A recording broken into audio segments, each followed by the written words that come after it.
Am I live?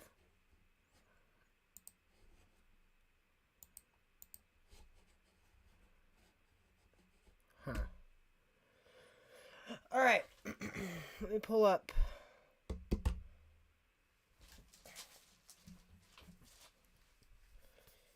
the old YouTube and watch the chat from here.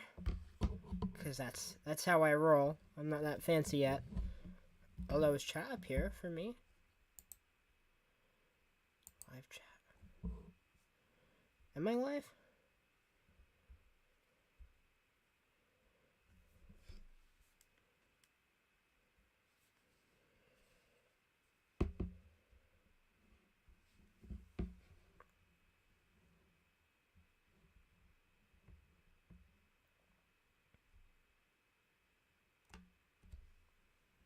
I am. Awesome. Awesome. Okay. Can you guys hear me? That's the question. Can you guys hear me?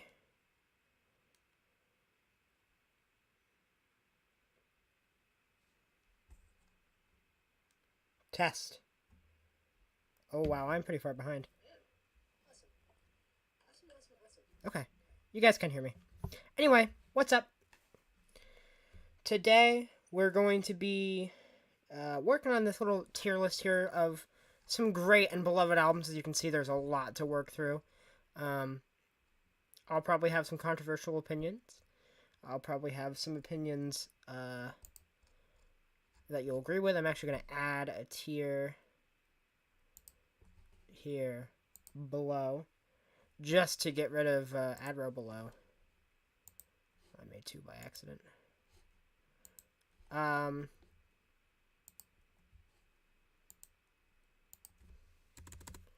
Haven't heard if let me know if I'm quiet or not.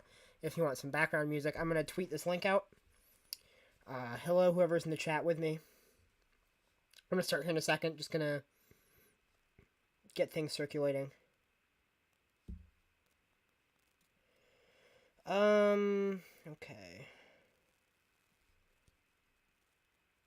Yeah, alright. If you're watching this VOD on YouTube later, subscribe. I know this is wild. This is my first, like, real stream with a webcam and everything.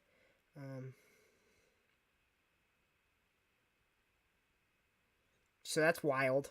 This computer can actually handle it.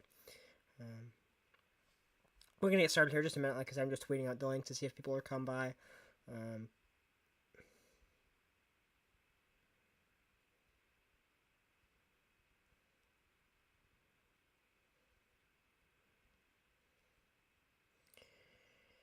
Anyway.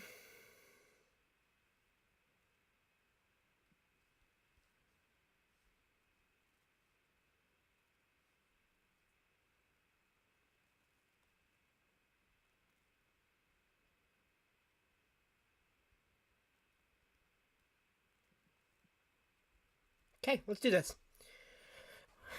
So we're starting here with an album I haven't heard. Haven't heard that. Haven't heard 50 Cent.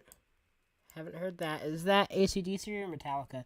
It's AC/DC. I haven't heard that. I have heard Adele's 21, but it's been a really long time. Like a really long time. It has been maybe a decade. I think I heard it when it came out when I was a kid. But I will say about Adele's 21, I'm going to, for now, put it on the good tier, I think. Well, I don't know if it's really fair to rank it. Because it's been so long. But, oh my god. Two of the three number ones, well, there are a couple singles. There's Rumor Has It, which is really good. And I don't really care for Set Fire to the Rain, but oh my god. Rolling in the Deep is one of the best number one hits of the 2010s. And I was for a little bit of time working on a video where I was ranking all the number one hits of the 2010s, and Someone Like You was close to being number one. I'm gonna put that in the great tier. I don't know. I'll put it on good tier. I'm gonna be very conservative with what I put on masterpiece tier here. Um, Hopefully that's the plan. So for now, I'll put Adele 21 on the good tier, and we'll see. The things aren't set in stone. I do have chat up. I can see it if you type in. I'm pretty sure. So I haven't heard this Alice in Chains record. I haven't heard Amy Winehouse. I have heard Selected Ambient Works, but only once. So I'm gonna put it in the haven't heard. Here is a record. This is gonna get me in trouble. The Suburbs by Arcade Fire, right? Where am I gonna put the Suburbs? Now, the Suburbs is a record that I've heard a couple times now, and there's another record I think probably. Oh, it's not going there. There's another record probably I think on here. I don't know if it's on here or not. I'd assume it is.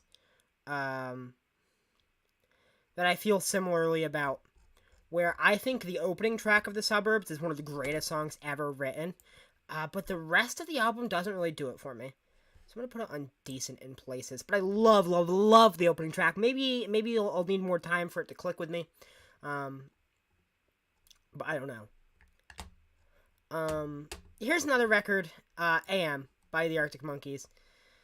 I'm gonna put AM on good tier above Adele. I love the Arctic Monkeys. They are one of my favorite bands of all time. But I would say AM is easily their worst record, like by quite a bit. Um, there's some really great songs on it. Like I absolutely love "Do I Want to Know," and I love "Are You Mine" is amazing. Arabella is pretty cool. "Snap Out of It" is awesome. But and Fireside's pretty cool. But I think on the second half, it really starts to lose steam and it gets really formulaic and samey sounding. Evan, this list does have every album ever made, including that one. It has all of them. But yeah, so I'm gonna put Arctic Monkeys here on good tier. But I'll redeem myself later. Oh, I'll redeem myself now with Favorite Worst Nightmare, which is going all the way to the top at Masterpiece. This album is a burst of energy in the first half, and then has like a really emotional second half that I have a whole review about this album that's like really somber and is about like the passage of time. Fluorescent Adolescent is one of my favorite songs of all time. So is 505. Both absolute amazing songs, especially Fluorescent Adolescent is probably like the greatest song of the post-punk revival, honestly. It's really good. It's a song that whenever I hear it gets stuck in my head for hours on end. On the first half of this record, tracks like Bryan Storm, D is for Dangerous, Balaclava are all just banger after banger after banger. The next album I haven't heard. I haven't heard this Avenged Sevenfold album yet. Haven't heard this record, haven't heard this record, haven't heard this record. Oh boy. Oh boy. Oh boy. So now we have Pet Sounds. Ooh, I just opened Inspect. Let's close that. Now we have Pet Sounds, which is a top 10 album of all time for me. So I'm gonna put that above Favorite Worst Nightmares. I mean, come on. This album changed the game completely in 1966. Nothing like this has ever been made. It's the first art rock album of all time. One of the first concept albums of all time. I think on this record you can really hear Brian Wilson bloom into the pop, sensitive pop genius he is. This song's orchestration, all written and done by him, is so lush and beautiful, and the harmonies on this record are just amazing. Every song on this album is just so good. The harmonies blow me away, and the soundscapes of this record with the exotic strings and different instruments just sweep me off my feet into a different land. It's just a beautiful, gorgeous record that I get lost inside of every time I listen to it and kind of forget about the world around me. Even the instrumental tracks on this record are just as vital to hear as the actual song on the album. And it's so much more than a lot of the music that was coming out in the 60s, both thematically and musically. I could talk about Pet Sounds for hours and why it's so amazing. From the harmonies on Wouldn't It Be Nice to the lyrics on That's Not Me, or the synths on, or the electro theremin that's on I Just Wasn't Made for These Times, or the haunting, reflective outro that is Caroline No. One of my favorite albums of all time. I have not heard License to Ill. And here's where things are going to start to get really controversial. Because we're going to be talking about the Beatles, although these being the only 3 Beatle albums on here really surprise me, because there are some better albums, especially than this one. I'm going to put Abbey Road. I'm going to put Abbey Road in the good tier. I love the Beatles, like, a lot. I've been on a huge Beatle kick lately. But I don't know, man. Abbey Road just doesn't do it for me. I don't really like George Harrison's guitar tone on this record all that much. And I just find myself rarely ever coming back to Abbey Road. I think it's I don't know if it's the Beatles' most overrated album. I'd say that's probably Let It Be. But I'm definitely not I like Abbey Road. I even have it on vinyl. I think I have it on vinyl right here, actually.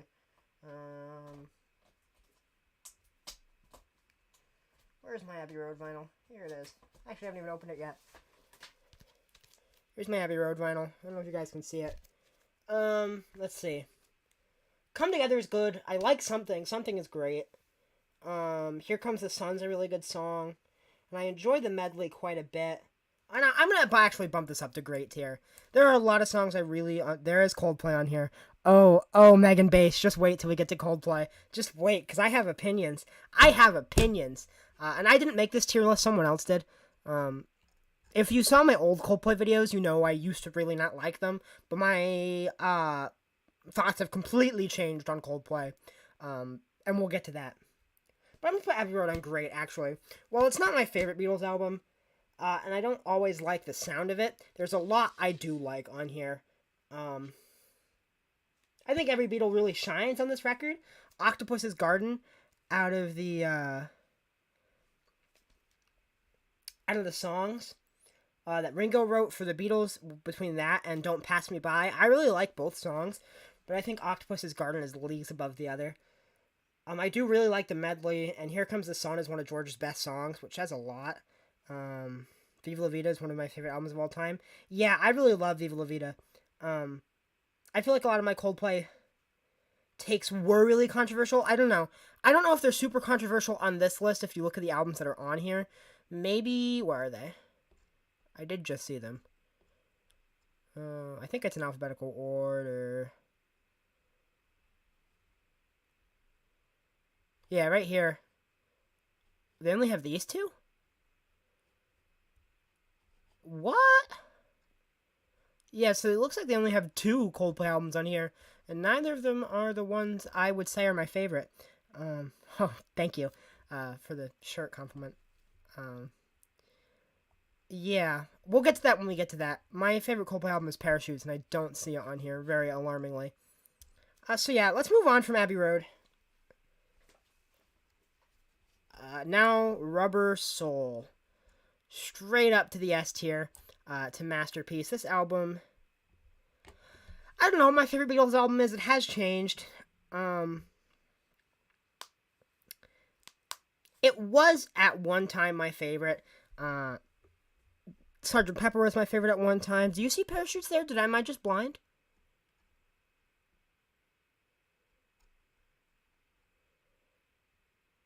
I see X and Y and Viva. Unless Parachutes is somewhere else. I actually don't see Rush of Blood, which is interesting. Maybe it's not in order, because here's Strokes, Talking Heads, back to Swift. Oh, it's down here.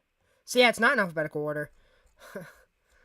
And Revolver, I think, while maybe it doesn't work on a whole as the same level as a record like Sgt. Pepper's does, I think it has some really big highlights. Eleanor Rigby is one of them.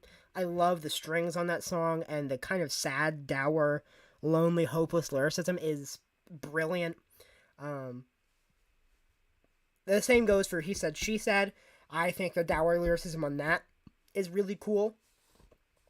But my all-time favorite Beatles songs, oh, "To Be Kind" slaps. Oh boy, my all-time favorite Beatles song is "I'm Only Sleeping." I love it so much. The kind of drugged out, wild sleepiness of it. I know it sounds weird.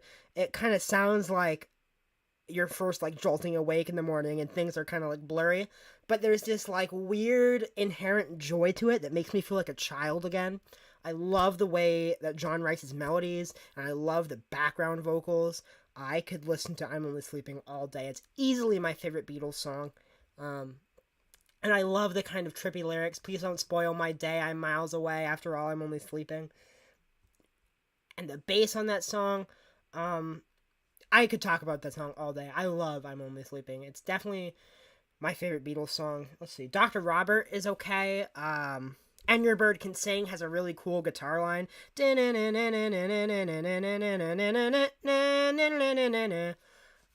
What else is on Revolver? "Yellow Submarine," of course, is a classic.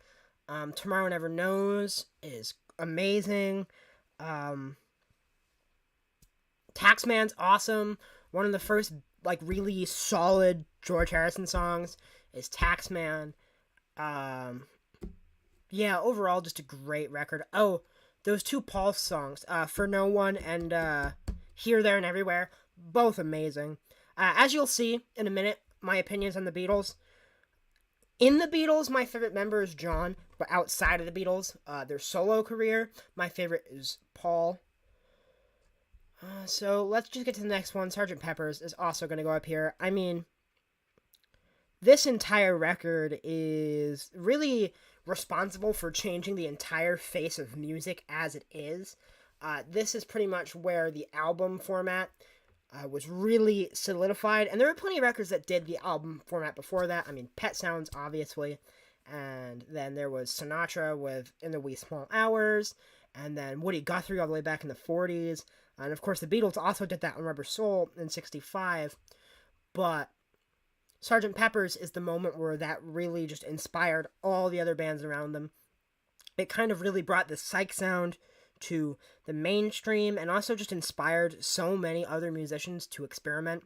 Because this is like the first time, I mean, listen to a song like, oh my god, I'm blanking on the name. The George Harrison song with the sitar on it. "Love You Too," I believe. Or is "Love You Too" the one on Revolver? I think it's "Love You Too." Um,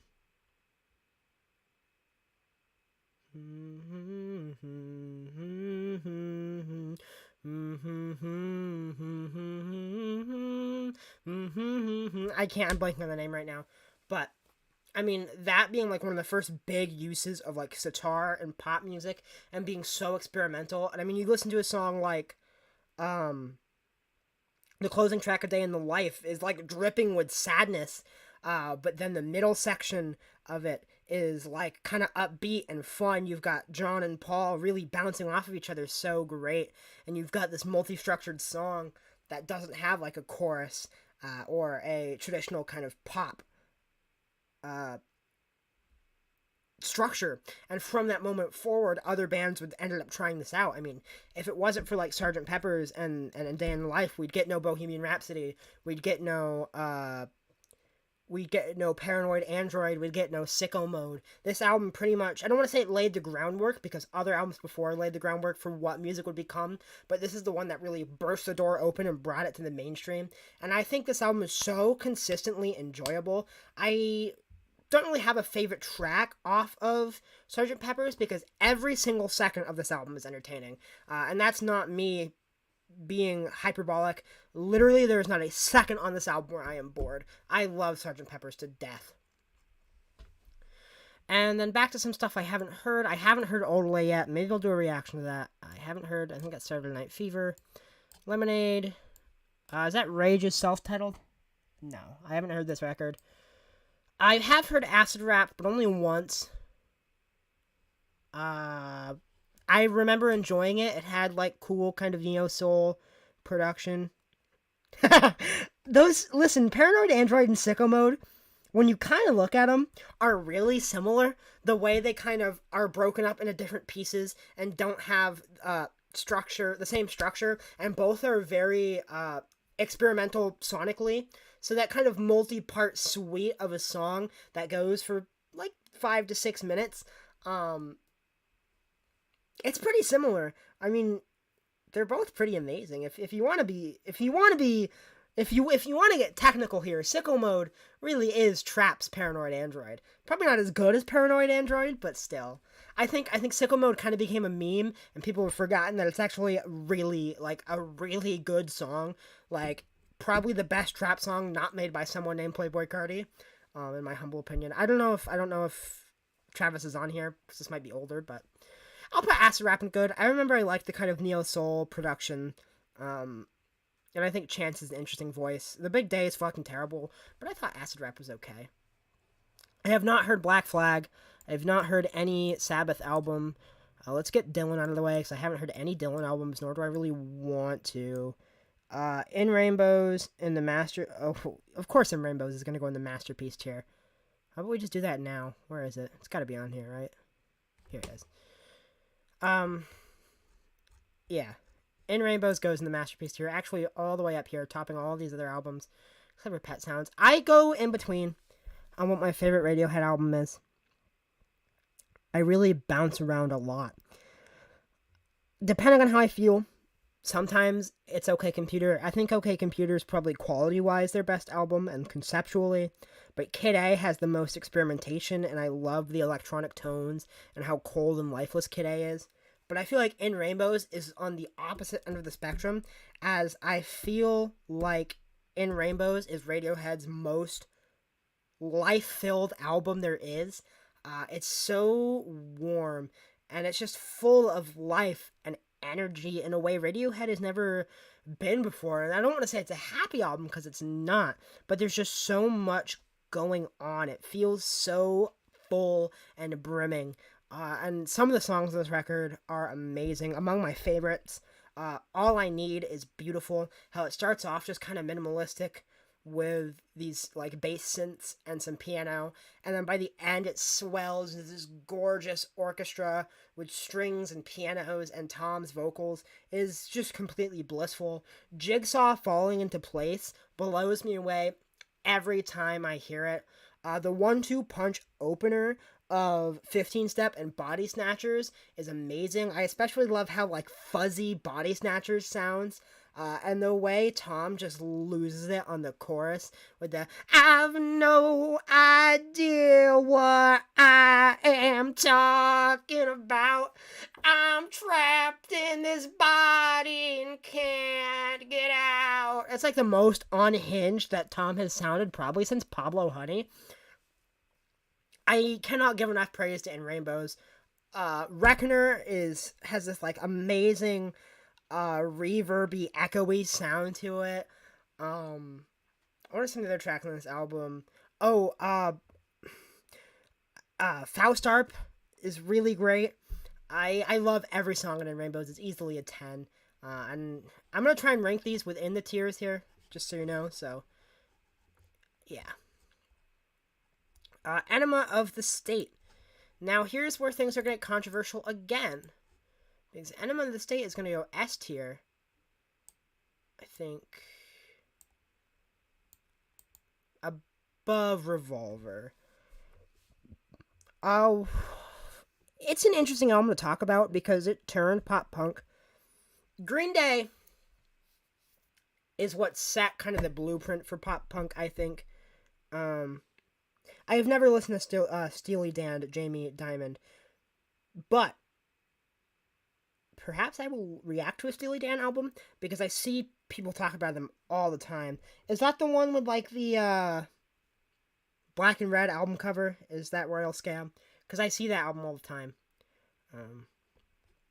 Enema of the State took what Green Day set for pop punk in 1994 and completely commercialized it and made it so accessible to everyone.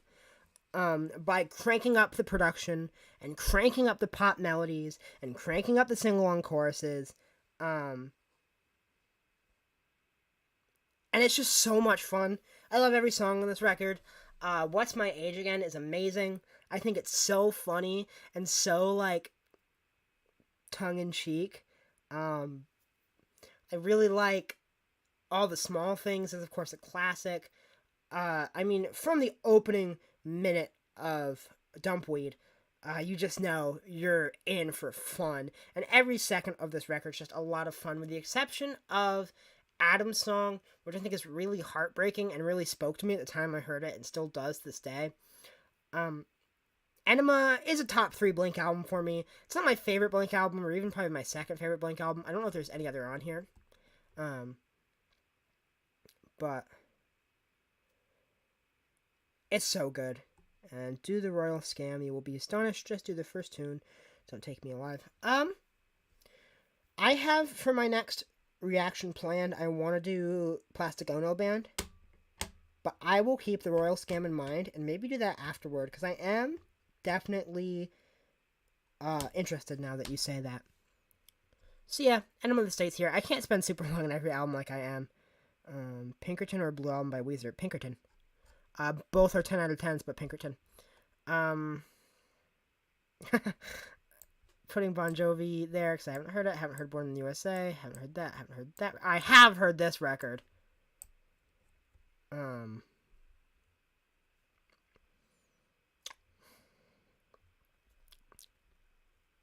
It's bad.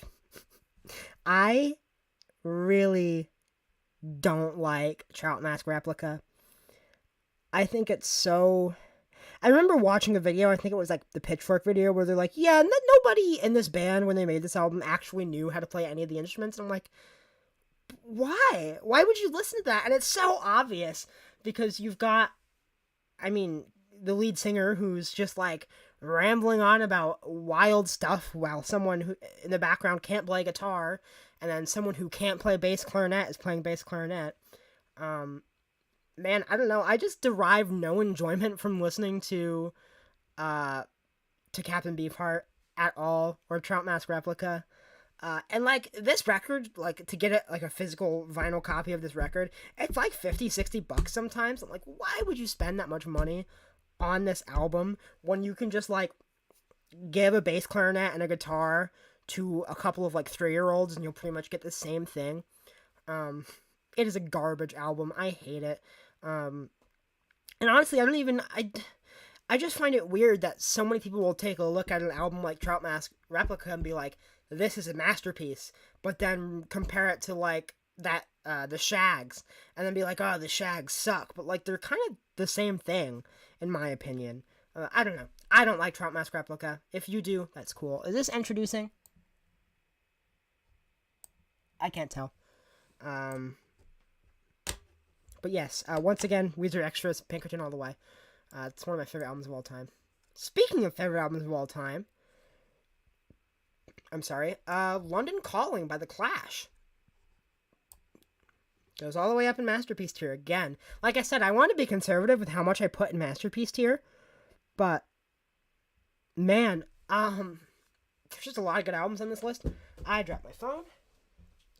There are a lot of really good albums on this list. And I think London Calling is probably... What do you think about... I haven't heard Zeppelin 2 either. The only Zeppelin album I've heard is 4. A lot of that classic rock stuff I haven't heard. That's why I kind of am doing the Gen Z reacts to classic rock. Because outside of like Beatles and Beach Boys, I haven't heard too much classic rock.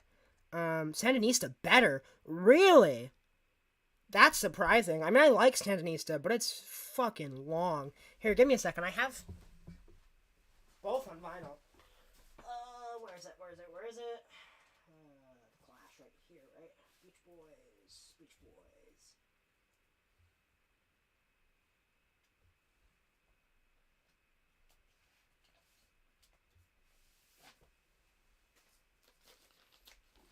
Here are a few of my Clash vinyls. Is Cavalcade here? I don't know if Cavalcade is here. I do need to expand and listen to more classic rock. That's why I started the Gen Z Reacts to Classic Rock series, so I could like listen to that with you guys. Because a lot of that stuff is like, there's so much of it too. But here's some of my Clash records. I wanted to pull them out just because I have a pretty cool copy of Sandinista, actually. I don't know how much you can see. It's one of the old promo copies from, like, when radio stations and, like, stores would buy it to play it. This record's cool, but it's, like, really long. I think, you're Gen X? Okay, yeah. So you probably grew up a lot closer to that. I grew up, none of my friends were listening to that kind of stuff, you know. None of my parents really liked a lot of that early classic rock stuff either. My dad is, where would I put Cavalcade? I'd probably put Cavalcade in Amazing. I do really like Cavalcade. I think I prefer what Black Midi was doing at the time. Or at the time, last year. Cavalcade is really cool, though. I'd probably put it in Amazing tier. I think this list, I'm assuming you're talking about Cavalcade by Black Midi, the new Black Midi record. What was I saying? Oh, London Calling. Yeah. Here's my London Calling vinyl that's gotten so much play. Probably by the person before me who owned it and me. I love this record. I would say, what did your dad like? My dad listened to, like, a lot of the kind of hair metal and, like, a lot of, like, his favorite band at the time was Van Halen. He liked Journey. He listened to, like, Night Ranger and 38 Special. So all of that stuff. He didn't really listen to, like, Zeppelin or Dylan or any of those groups or people from, like, the 70s or 60s. He was definitely more so, like, the 80s hair metal kind of glammy rock stuff. And in the 70s when he was younger, he mostly listened to, like, the FM radio stuff. Or AM radio stuff, like with his parents. He liked Quiet Riot. I've heard a couple of their songs because he was really into them. I do think he liked Rate, however you pronounce it. He really liked Foreigner. He used to play Foreigner with me in the car all the time. I remember Jukebox Heroes is, like, one of the most nostalgic songs for me, because I would, like, ride around with him in his old pickup truck, and he would play Jukebox Heroes. He had the Greatest Hits album for Foreigner. And would play it all the time. I don't like a lot of the stuff my dad used to listen to, because I'm not big into, like, the hair metal and that kind of era of music. The 80s for me, as you'll see, lots of, like, alternative stuff for me in the 80s. I love The Cure, I love New Order, and obviously The Clash in the 80s here, London Calling. It's probably my favorite of these original punk albums from the early, or late to 70s to early 80s, because it takes that punk sound that the people like The Clash already established, but pulls from such a wide variety of genres like reggae and rockabilly and jazz and put them all together in this amazing way with these, like, hyper political and aware lyrics, sometimes even a little, like, jokey tongue-in-cheek, like a song like Lost in the Supermarket, which is, like, really weirdly, like, emotional. But let's just, like, take a look at the back of this record. I mean, London Calling is one of the greatest opening tracks of all time. From the opening guitar line and that, like, amazing, like, swinging bass line, do do do do do do. Is just immediately, you know, you're in for one of the greatest albums of all time. And it's just a super eclectic record. 4 sides, from songs like London Calling to Revolution Rock, which is like horns, and it doesn't sound anything like a punk song. And it would really go to, like, set the standard for, like, what punk could do and expand what punk was. Because at the time, for at least what I'm aware of, you had bands like Sex Pistols and Ramones, which I love those bands, but it was all kind of very similar, and this kind of really took things to a whole new level. Some of my favorites, I love Train in Vain. I love the lyrics on that song. I have not heard Zappa. I'm going to do a reaction to Zappa, though. Someone asked me to do it. I will at some point. My sophomore year of this record, I listened to it all the time. I love Spanish Bombs. I love I'm Not Down. Hateful has this really cool, like, haunting, like, ghostly bagpipes. There are just so many cool musical ideas on this record, and I think every single one of them work. And it's like 70 minutes, and there's not a bad song on here. Uh, I love London Calling. Viva La Vida! Viva La Vida. Viva La Vida. Oh, oh, oh, how do I feel about Coldplay? Some people hate this band, some people love this band. Oh, oh, where'd it go? I'm putting Viva. I'm in between Amazing and Masterpiece.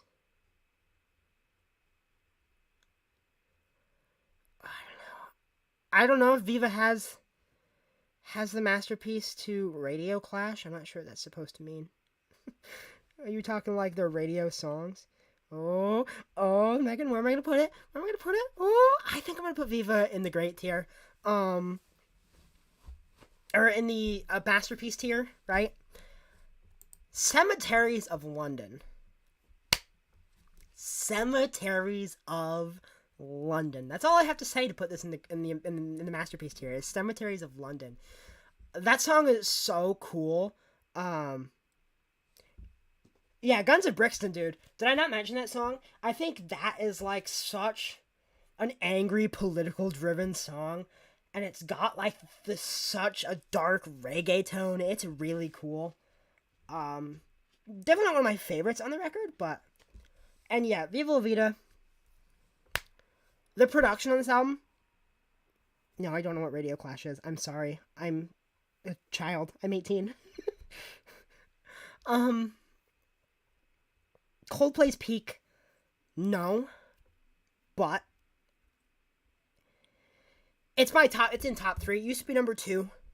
Until another record grew on me, but every song on this record is really good.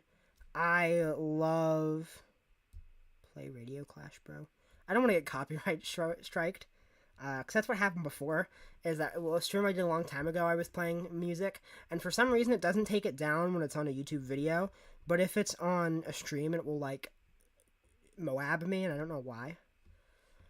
Yeah, Cemeteries of London has this really cool, like haunting, dark vocal take, and then I love how it goes into like that guitar line, do do do do do do do.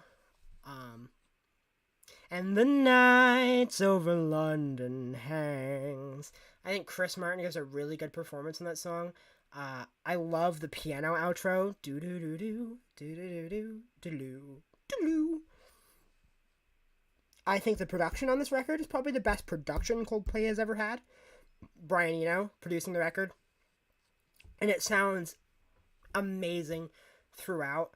And you can tell from the moment Life in Technicolor comes on, these like Oriental-esque guitars come on, and you can just tell immediately how gorgeous the record is.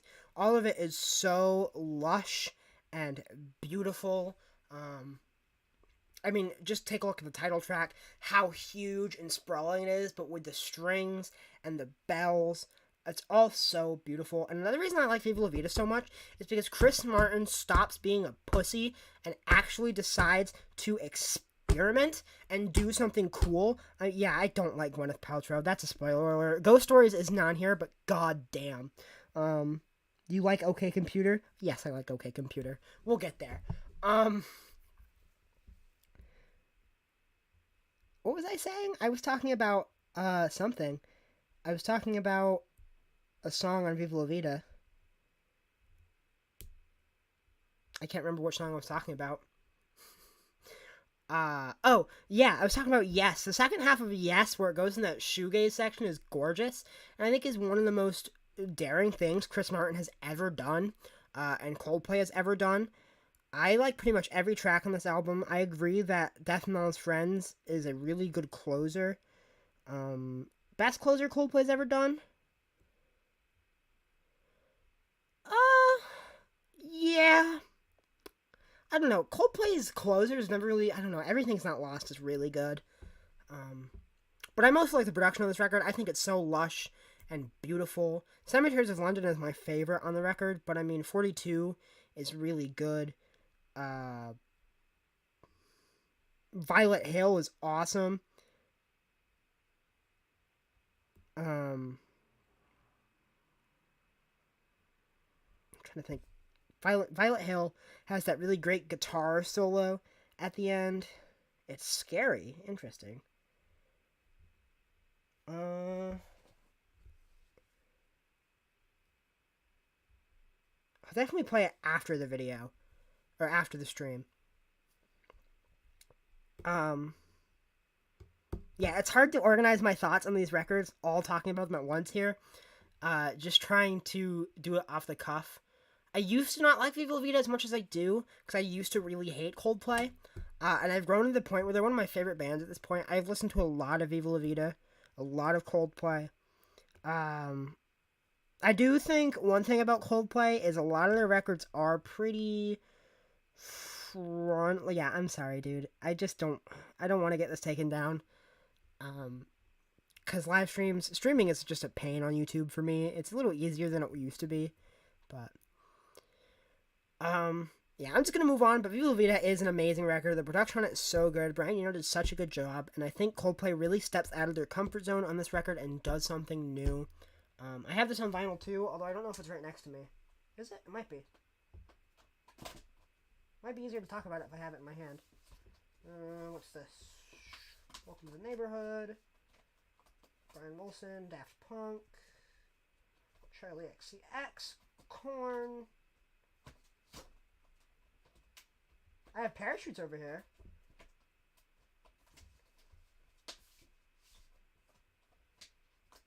No, it would appear like I put Viva La Vida away. I don't know. I'm probably going to stop around midnight. If I don't do the entire list, I'm going to probably just leave this open or like sign in to save it, because it is huge. But also a lot of these I haven't heard, so they're going to go on the haven't heard. Coldplay is like Xanax. See, I used to think the same thing about Coldplay. But slowly they grew on me, because then I heard Parachutes, and I really connected with the lyricism of Parachutes, and started to grow my love from there. And I think the longest record that took me to get to like was Rush of Blood. But I love Viva. I love the production. I love the experimentation. I like the kind of two-part songs, like I mentioned. Yes, especially the second half of Yes. Lovers in Japan is really great. And I just love how lush and gorgeous this record is. As you can tell, I like a lot of the really lush and beautiful records. I mean, Pet Sounds being in Masterpiece tier, Viva being in Masterpiece tier. Eventually, we're going to get to records like... we're going to get to records like Figure 8 is somewhere down here. Yeah, it's like Figure 8. Yeah. The next Coldplay album on here, though, is X and Y. And I don't feel as strongly about X and Y as I do Viva. I'm going to put X and Y in the good tier right here under AM. Parachutes is by far their best record, in my opinion. I would listen to it, especially the first half there. I don't know. X and Y is an album that my opinion switches on a lot. I think it's a really good album to listen to on like a fall drive through the mountains. Like looking at the autumn, like color changing leaves. I know. But listen here. I think X and Y has some really amazing songs on it. The opening track, Square One, right, is amazing. I love the guitars on that song and just how full it sounds. Speed of Sound, also just another amazing Coldplay single. Even if it is just kind of kind of like Diet Clocks. It's like Clocks too. I still really enjoy it. And Talk is really good. I like Talk a lot. Talk is probably my favorite. I do know about Yes. Owner of a Lonely Heart is an amazing song. I really like Talk. Talk is probably my favorite track on the record. It's definitely a good album, a very listenable one. From the top of the first page, from the end of an hour.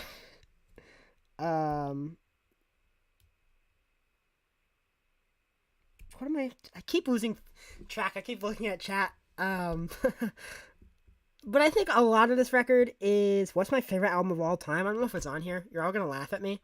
My favorite album of all time is... I don't know if it's on here. It's probably not.